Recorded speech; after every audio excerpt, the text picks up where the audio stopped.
I am thrilled to introduce our first speaker, Dr. Lydia Wytris. Tonight, in part one of her two-part series on sleep, Dr. Wytris reviews how our sleep patterns have changed during the COVID-19 pandemic. She takes a look at our common sleep disorders and discusses new ways to improve your overall quality of sleep. Dr. Wytris is board certified in both neurology and sleep medicine. She is a graduate of the University of Cincinnati College of Medicine and completed her neurology training at the University of Massachusetts. She is fellowship trained in neurophysiology from the University of Washington in Seattle. She has been the medical director of the Sutter Sleep Disorder Center, Sacramento, since 1992, and has a private practice limited to sleep medicine. She serves on the Sierra Sacramento Valley Medical Society's delegation to the California Medical Association. And finally, she loves to sleep and hopes her enthusiasm for sleep is obvious to all of you. Please join me in welcoming Dr. Lydia Wytris. Lydia, take it away. Thank you, Lindsay, for the introduction. It's been a great month of things that we can share during this wellness month, but we're going to be doing something a little bit different today. But if you could do something that would make you look younger, healthier, thinner, smarter, happier, and is free, that would bring me a lot of joy. So I hope it will bring you as well. And yes, we are going to be talking about sleep, including why we sleep and when, some repercussions of sleep deprivation.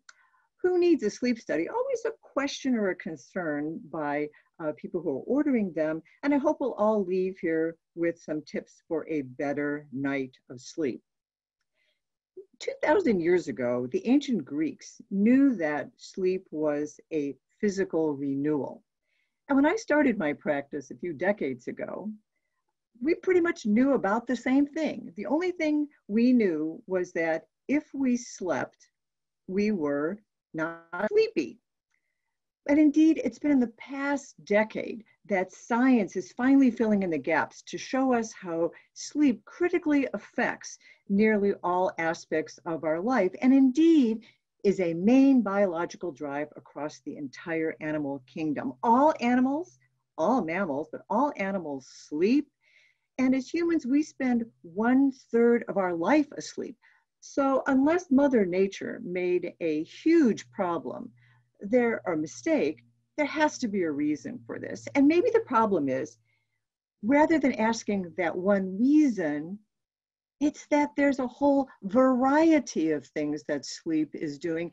And now in hundreds of studies, we see that there is not one major organ or brain process that is not enhanced by sleep, whether we're talking about memory, cognition, focus, emotional recalibration, functions in our immune system, metabolism, cardiovascular strength, and even in our appetite. And indeed, we now know that sleep is the single most effective thing that we can do to reset our brain and body health. But indeed, one of the most important reasons that we sleep has to do with memory. Now, sleep is not an inactive process. It's a very dynamic process, and we cycle in and out of various stages of sleep, from the lightest stage, called the N1, to the deepest stage we call N3, or slow wave or deep sleep, coming back up into a REM or dream episode. The entire cycle takes about 90 minutes, and we have 4 or 5 cycles of sleep pushed together that equal a whole night of sleep. So what we have learned in the last decade is how important each of these stages of sleep are in terms of our memory consolidation, and how we receive our memory. So in stage 2 of sleep, which is the stage we spend the most amount of time in, probably 50% of our night is in stage 2, one of the characteristics of stage 2 is something called sleep spindles, which look like sine waves that are running through the EEG. And we have now learned that these spindles are actually like the waves at a beach, grabbing the new memories deep in the brain, in the area of the hippocampus, and spreading them throughout the cortex where their final resting place. And we know this because if we take an animal like a rat and block spindles, we block new memory. We also need sleep to sometimes forget, because like in our computers, our brains can become constipated, our memories can get stuck because there's some slicing, dicing, and pruning needed in order to keep the system running well. And that is the function of stage 3 sleep. When we talk about stage 3 slow wave, that's that deep restorative sleep. Memory retention, what we're going to keep permanently, is a function of stage 3 sleep. And pruning comes in because as new memories come in, you have to maybe modify or dump some of the old stuff so that our new worldview is up to date. Which also makes you wonder a little bit about things like when we are sworn in to give testimony and we swear, I will tell the truth, the whole truth, and nothing but the truth, is that memories are really constantly varying, constantly changing somewhat. And that's related to trying to understand the new data that's coming in. And then in REM sleep, that's the rapid eye movement, the dream sleep. What's happening there is we are playing, actually in slow speed, these memories, especially the new ones, so that we are solidifying them. And between N3, the deep sleep, and REM sleep, we have the aha moments that you sometimes are, when you go to bed, you just know there's a solution to the problem, but you can't quite sort it out.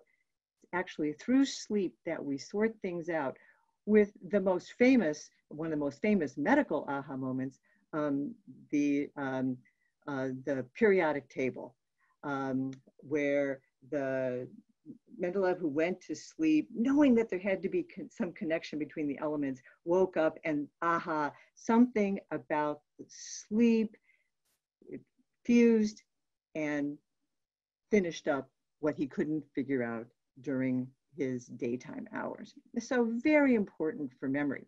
There's also a lot of hoovering going on in sleep. I said part of this pruning is that you get rid of the toxins. And we need sleep in order to keep our brains up to date and to flush out a lot of toxins that would otherwise be a big problem in terms of our health. And even for several years now, interesting experiment of mice where you needed sleep in order to see the flow of toxins moving out of the brain. And they actually move out through something we now call the lymphatic system, which, unlike the lymphatic systems, is not a tube.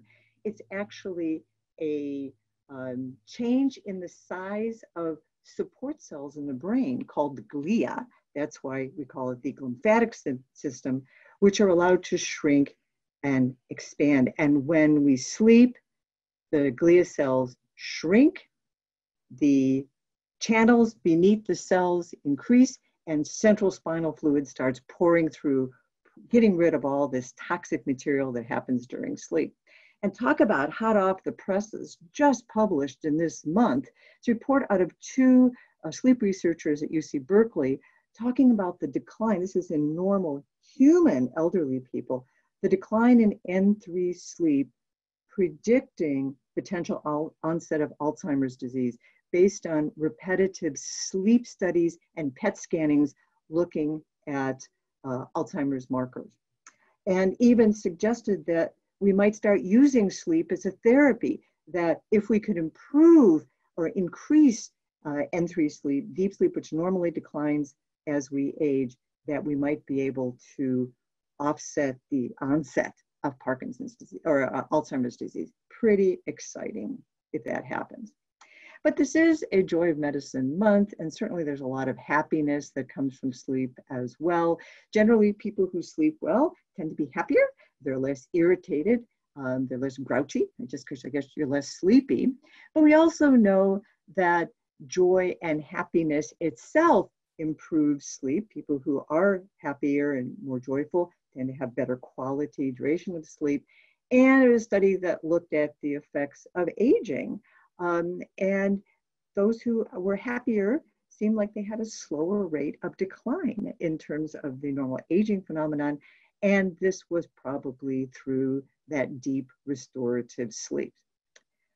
So Bhutan, the world's happiest, self-described happiest country, is one of the countries that has the highest rate of individual total sleep time. And about 2/3 of the population of Bhutan gets at least 8 hours of sleep per night. So you really wonder if the two things must be related. We all know about these reciprocal relationships between mood and sleep, especially where it relates to depression.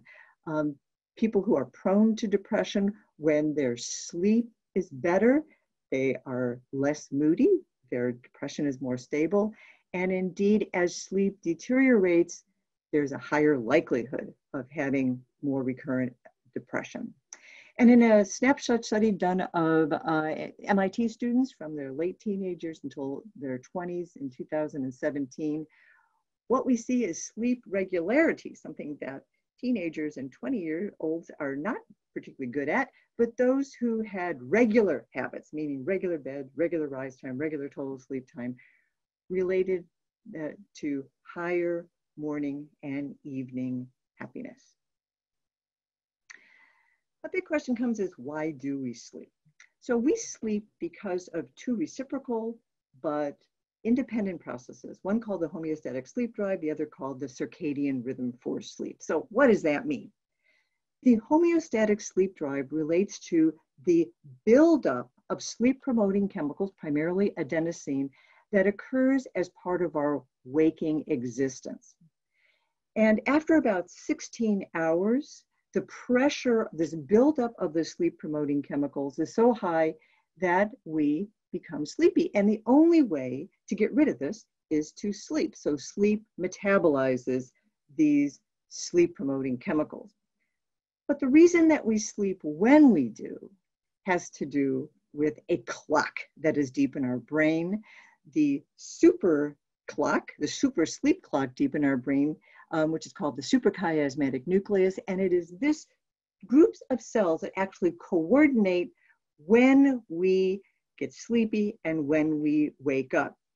And that actually occurs independent of anything else happening in our lives, including the homeostatic sleep drive, because if we removed the suprachiasmatic nucleus from our brain and put it in a petri dish, it would independently shift from awake to sleep state, irrespective of anything else going on outside of that petri dish. But there's a lot of people not getting enough sleep. And indeed, there are thoughts that we may be having an epidemic of sleeplessness, that people don't value sleep as much as they should, irrespective of all the benefits that we're talking about. And in a National Geographic Channel documentary back in 2014, the National Sleep Foundation estimated at that point that about 40% of adult Americans were sleep deprived and 70% of adolescents were sleep deprived. And the highest rate of change of increasing sleep deprivation was at the age of 15. So obviously 15-year-olds have a lot of things that they can do rather than sleep. The average adult gets less than 7 hours of sleep in the typical work week, at least I should say COVID typical work week before them. And adult Americans are averaging between 1 and 2 hours less sleep per night than we got 40 years ago. Now, biological rhythms don't change that quickly. So there have to be some repercussions for this limitation of sleep, which in practicality started beginning at the onset of widespread electricity, so that we no longer had to just sleep with the darkness and light system, that now we had ways to prevent darkness. And so we've had a whole host of studies that have shown the problems of sleep deprivation and sleep debt, including in 2012 when we took young, healthy people, sleep deprived them for a couple of weeks, often sleep deprivation no more than maybe even 6 hours per night. And within 2 weeks, these young, healthy adults are looking old and unhealthy. with pre-diabetic states, changes in inflammatory markers, and a whole host of other metabolic problems that are definitely not the direction that you want to go. And when you looked at these subjects in the study, before the study started, the lowest BMI of all the subjects were associated with people who got just about 8 hours of sleep. Now, why might these sleep deprivations be a big heads up for society? Well, there's really a very prolific sleep researcher, David Dingus, who talks about the recycle rate of a human being about 16 hours. That's what I mentioned before. After about 16 hours of wakefulness, a human being needs to sleep or else things start falling apart. And the first thing that goes is concentration or focus. So Dingus set up an elegant, easy testing situation, very much like a visual field, where you would have to identify a flashing light somewhere in the field that would go off very briefly, and you would have to identify that you saw this. You could pay attention to see this light coming on. So if you look for two things, how quickly you saw this flashing light, or secondly, if you saw it at all. So, did you miss it completely? And here's where things start getting a little bit scary. In well-rested individuals who underwent one night of total sleep deprivation, no sleep for 24 hours. I know many people listening in here are thinking back on your residency when that was not an uncommon thing to do. One night of total sleep deprivation resulted in a 400% increase in lapses the next day. That means not even seeing this light at all, 400% increase in lapse. The scarier thing is that if you only partially sleep deprive someone, for example, 10 days of 6 hours of sleep, a common amount of sleep that your patients are telling you that they average, there's a similar level of impairment with no signs of leveling off. Basically, the more you don't sleep, the more and more lapses that you get. And subjects consistently are not aware of how bad their performance is decreasing. There was a study many years ago done in the military with young military healthy recruits who knew that the purpose of the sleep knew that the purpose of the study was to determine sleep deprivation, when sleep deprivation was beginning to impact their performance. So they were told to let the researchers know when they felt they were beginning to fail. And to a man, they were all men, young men, none of them appreciated that they were sleep deprived. They thought they were doing just fine at a point where a lot of mistakes were being made in the testing circumstances. And indeed, now we know that motor vehicle accidents due to sleep deprivation outnumber those due to drugs and alcohol combined. If you are on a freeway driving 30 miles an hour and you have a microlapse for 2 seconds, that is enough time for your car to swerve into another lane. So it's become a really big societal thing. So mom was right, you needed about 7 to 8 hours of total sleep time in order to be rested. And as long as you get some good quality sleep, this is as important to us as our health and well-being as nutrition and exercise. So a question a lot of docs and even patients have for me is, well, do I need a sleep study?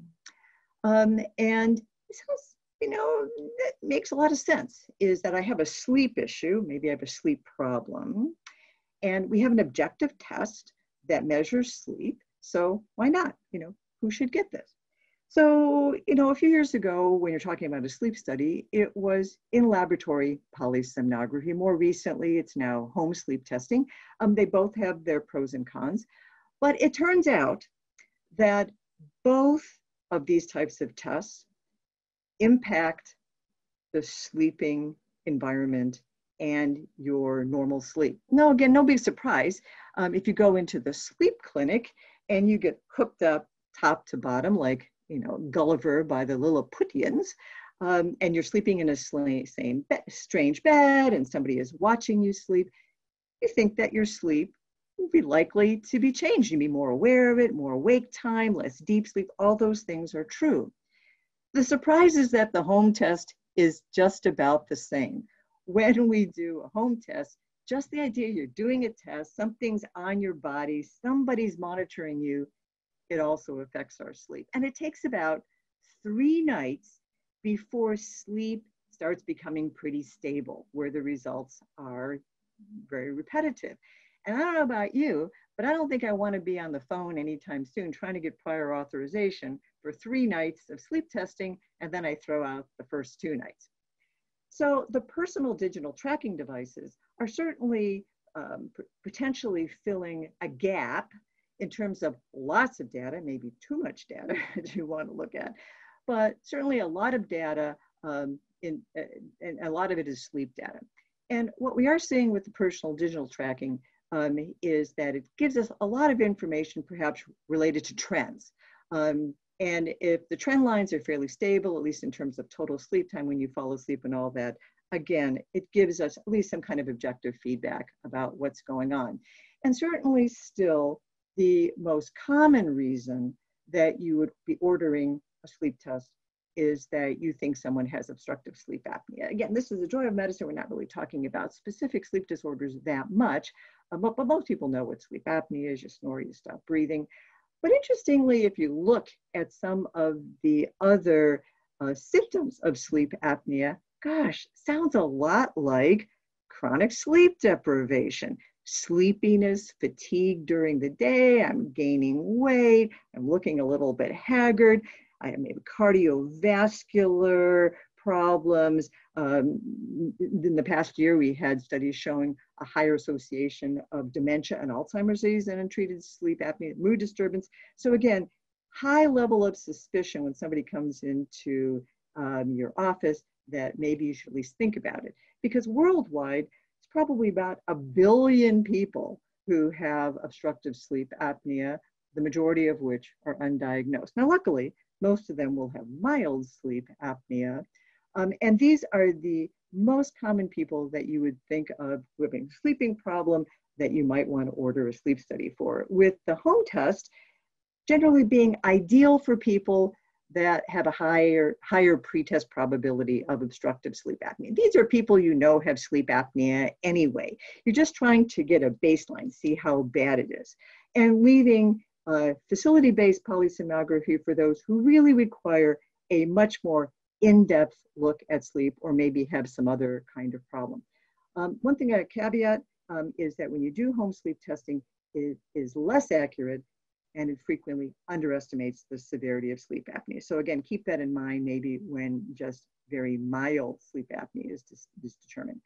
And then, like I said, the majority of patients have mild sleep apnea. There's unequivocal evidence that once sleep apnea gets to the moderate range, we characterize that by something called the AHI, the apnea-hypopnea index. But after a certain level, we know that there are a huge number of benefits by treating sleep apnea. And I'll tell you how many times somebody has come in because they had bad sleep, they were tired, sleepy during the day.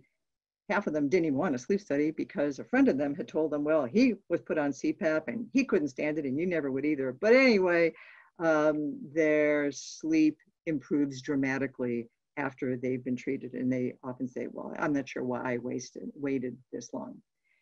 But indeed, the most common sleeping problem that we have is insomnia. Annual Gallup polls indicate that about 1/3 of Americans have complained about their sleep on an annual basis, of which about 10% say that they have a near nightly or very frequent problem.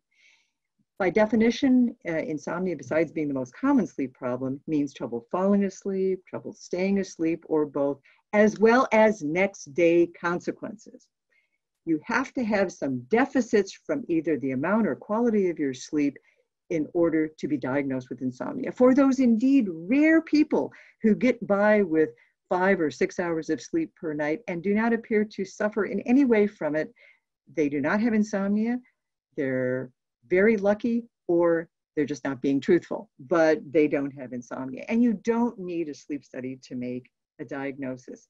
It's still back to the typical history, physical, getting into the nitty-gritty of what's the bottom of their sleep, especially with chronic insomnia.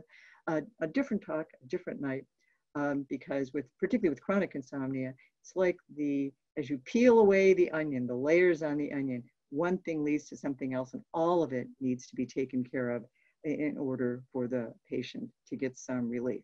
So before we wrap this up, I said, I want you to leave with some tips that are likely to help everyone get a better night of sleep. And a lot of these rules now relate to things that you've learned in this talk, how we are maybe reinforcing some other function or system to help us sleep. For example, establish a regular sleep schedule, a regular bed and regular rise time. Now, you can't make yourself fall asleep, but at least you can make yourself wake up. And if you can establish a regular bed and rise time, what that does is it strengthens that sleep clock, the suprachiasmatic nucleus. So it now starts automatically flipping at times from wake to sleep mode and back, which is why the really strong clock at 5:59 has your eyes pop open when the alarm is going off at 6 a.m. Dark, quiet, cool bedroom helps. The ideal sleep temperature is somewhere between 60 and 65 degrees. And unless you're willing to spend a lot on air conditioning in the summer, it's actually why we tend to sleep better when it's cool in the winter time. But again, that also has to do with melatonin, the natural sleep hormone, which is also linked to the sleep clock, and temperature dramatically affects that as well. We have a big problem with electronic devices that can disrupt sleep. I read a recent survey that said that if you are under 40, 90% of people under the age of 40 sleep with their cell phone in the bedroom. And if you are under 20, a good percentage of them sleep with the cell phone in the bed. I guess you just don't want to miss anything. But it's that even minimal bright light, even if you filter out the blue waves, and especially your inability to shut down your brain as you're constantly engaging in what's on your screen, makes it very hard to fall asleep. So you want to do a soothing pre-sleep routine, which might include a hot bath, especially in the winter, some quiet reading. You know, there's still a reason that people get National Geographic and Reader's Digest, because those are just relaxing kind of articles that you can put yourself in the zone. Maybe some meditation that we learned earlier to help ourselves, help our internal systems start switching off and moving into the sleep routine. Avoiding large meals has a lot to do with metabolism. Caffeine, most people know that caffeine is a problem. You may not realize in decaffeinated beverages may still have 10 to 30% of the caffeine in that. So if you're somebody who likes 2 or 3 cups of decaffeinated coffee in the evening and you have an insomnia problem, you may want to rethink that. Alcohol is the most commonly self-prescribed substance for sleep. It does relax you, but the problem with alcohol is that once you are asleep, it disrupts sleep. As you begin to metabolize the alcohol, you have much more wakefulness at night. Alcohol directly diminishes N3 sleep, that deep sleep. So in the long run, it is more disruptive to sleep than benefits. What we do during the day is dramatically going to help how we sleep at night. That's that homeostatic sleep drive. The more physically and mentally and emotionally we are engaged during the day, the higher the buildup of the drive, the homeostatic sleep drive for sleep, the easier it is to fall asleep. And that includes getting some regular aerobic exercise during the day, getting bright light, limiting naps. People often ask me about naps. If you're going to take a nap, if you need one, generally mid-afternoon, when we have a normal dip in our level of alertness, is the ideal time to consider a nap, but also keep it short. If you nap for 20 minutes or less, that does not impact your nighttime sleep. And if you're just so sleepy that you can't keep your eyes open, better to take a short nap, but maybe put an alarm on. And then when it goes on, you get up. You will thank me, and it'll be easier to sleep that night. List making as part of the bedtime routine. It's a very easy thing that you wouldn't think would work, and it's amazing how helpful it is. A lot of people call it journaling.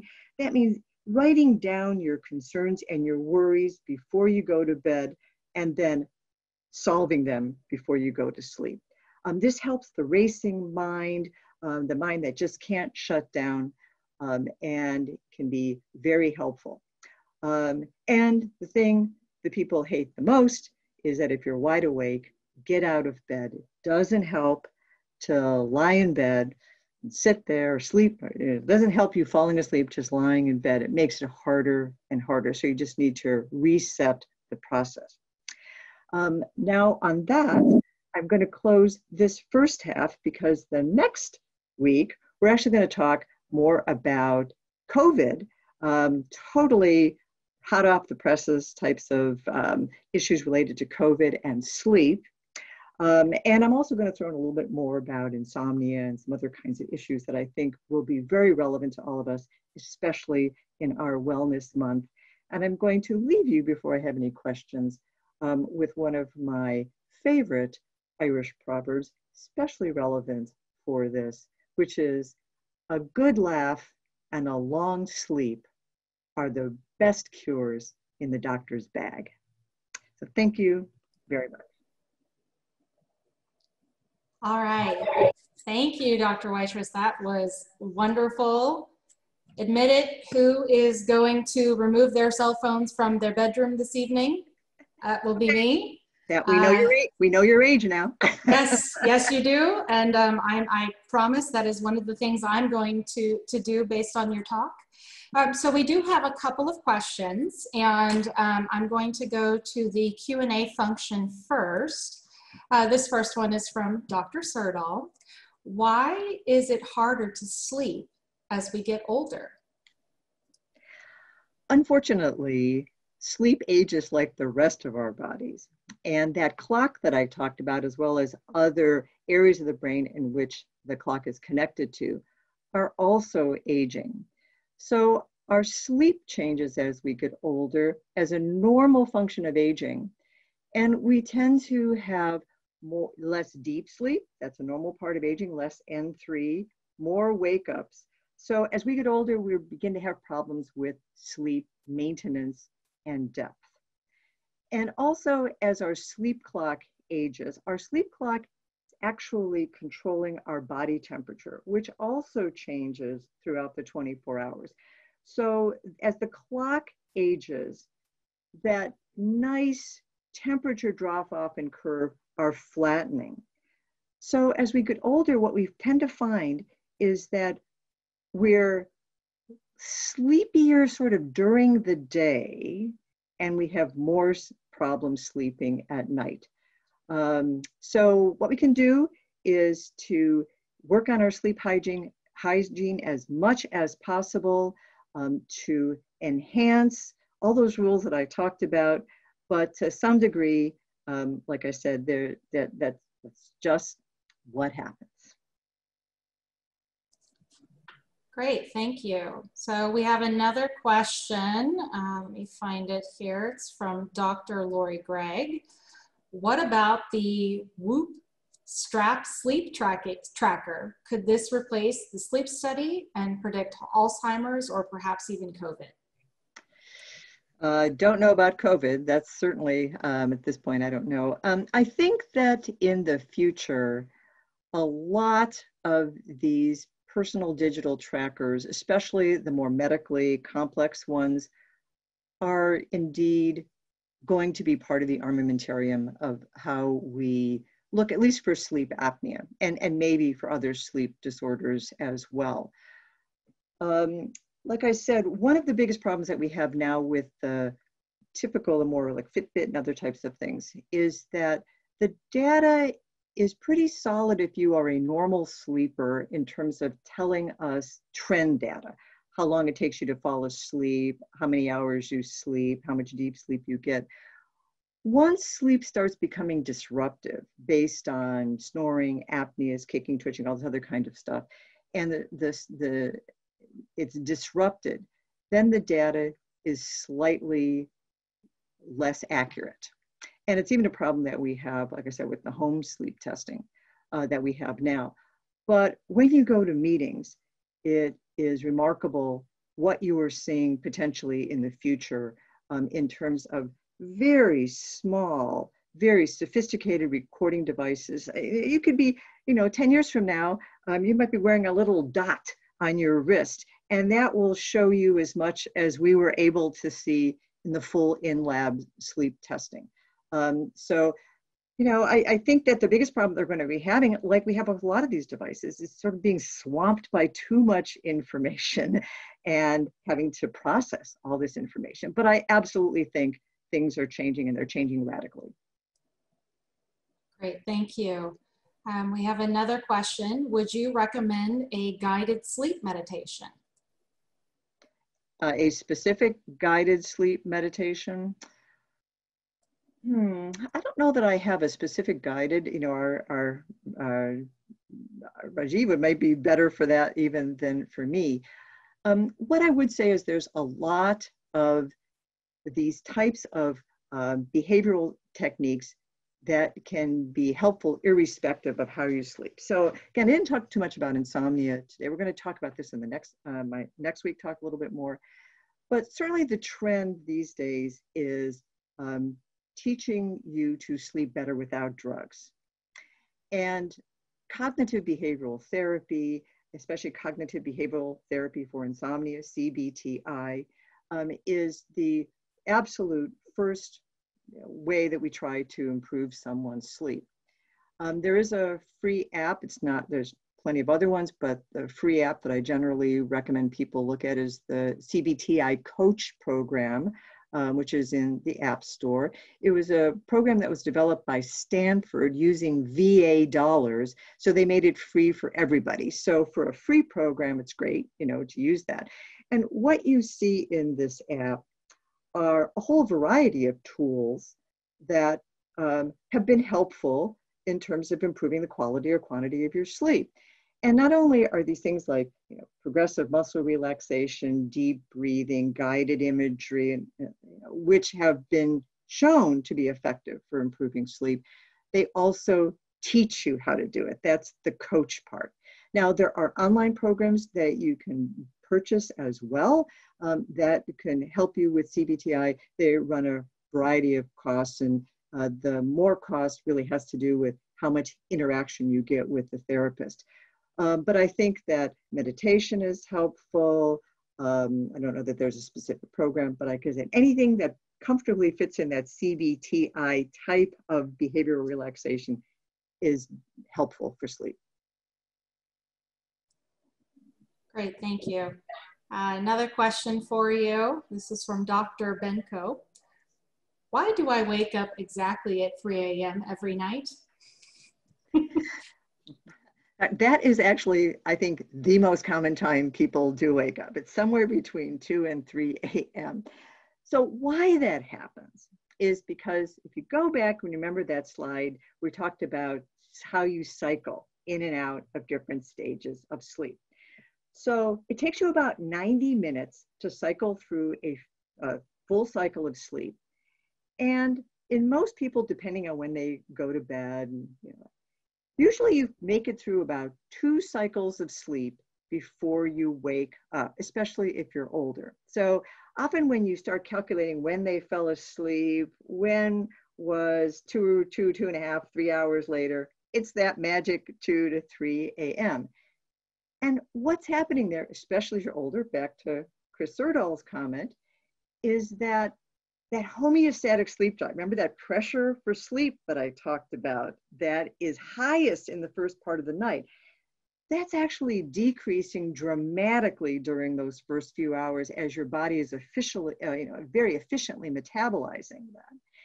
And what keeps you asleep for the last few hours is your sleep clock, your circadian clock, your suprachiasmatic nucleus, your sleep clock.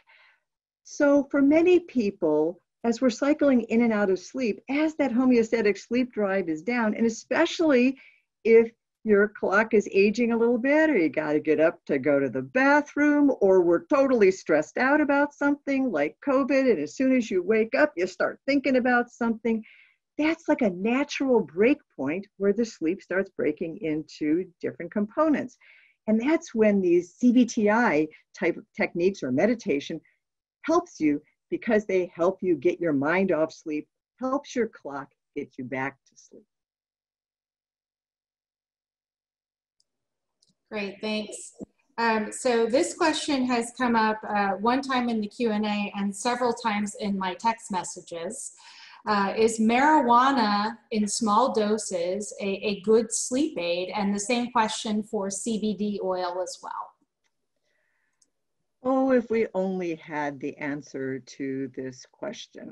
What I can tell you is that the sleep research goes in both directions, and especially the CBD component is the one that we think is the most sleep promoting.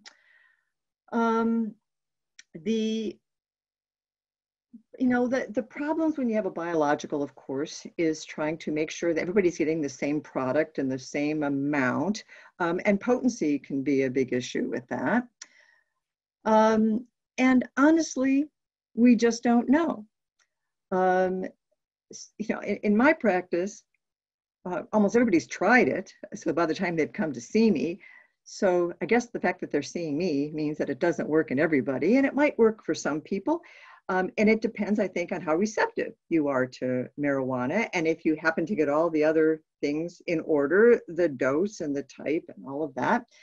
And especially if the marijuana is diminishing or eliminating a symptom that is directly inhibiting your sleep. For example, if you relax with marijuana, if it really helps sort of the anxiety component of your personality, then marijuana may not necessarily be putting you to sleep, but it diminishes your anxiety so that your sleep clock can take off and you can go from there. There's a lot more research that needs to be done on marijuana, again, in our state, because it is available for individual use. I cannot recommend a certain brand or type of marijuana, and you often just fall back on, well, you should just go and talk to the dispenser and see what they have to say. And I would say, in my experience, to be honest, it's been about the same as everything else that we have over the counter. Whereas sometimes melatonin works for this person, or Tylenol PM works for this person. Sometimes marijuana, cannabis works for this person. So it's one more thing in our armamentarium.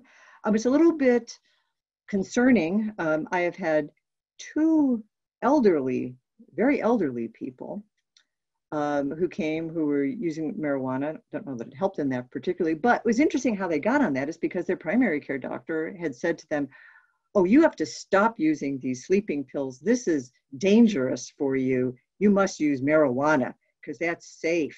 And I'm thinking, whoa, what are we telling people? So honestly, I don't know, but I think it helps some people. Okay, we're going to take one more question as we are getting prepared for the next presentation. What effect does menopause have on sleep, and are there specific things to address this? The menopausal age group is the most likely time a woman will ever complain about her sleep. And actually, often in premenopause, you have some of the worst disruption, maybe because the reproductive hormones are beginning to really, they're quite unstable at that point. And the obvious reason why you can't sleep is the vasomotor symptoms of menopause. Oops. But it's more than just that, because even women who never have a hot flash in their life, some of them begin to experience insomnia during that age group, which is typically 45 to 55. So there is a sleep promoting substance, particularly an estrogen, that also helps us sleep. And interesting, where it binds is in the area of the sleep clock, deep in the brain. So the loss of that sleep is going to be a big problem. Generally, in the old days, we didn't have to worry about it because everybody got hormone replacement therapy. They cruised right through that. You took it for all kinds of reasons that we thought it was safe. But obviously, with this women's heart health study, that has changed dramatically. So we are trying these days to do more behavioral techniques. If you're having miserable hot flashes, it's very hard to fix your sleep without some type of amelioration, whether it is a brief course of hormone replacement therapy, some antidepressant, the SSRIs sometimes help that in some people. But again, a lot of it comes down to cognitive behavioral therapy, and it's learning how to cope with sleep disruption in ways that can counteract the problems. Keeping your room nice and cool is going to help as well, because naturally, besides the fact that it's totally sleep disruptive, when you look at statistically when you're most likely to experience vasomotor symptoms, the highest likelihood is at night. So maybe that's related to the temperature curve again as well. So keeping the room very cool, quiet, using your CBTI, exercise during the day, and then looking for maybe a fairly short course of some type of medication for people with really bad vasomotor symptoms. That's probably all I can do before we have our cooking class.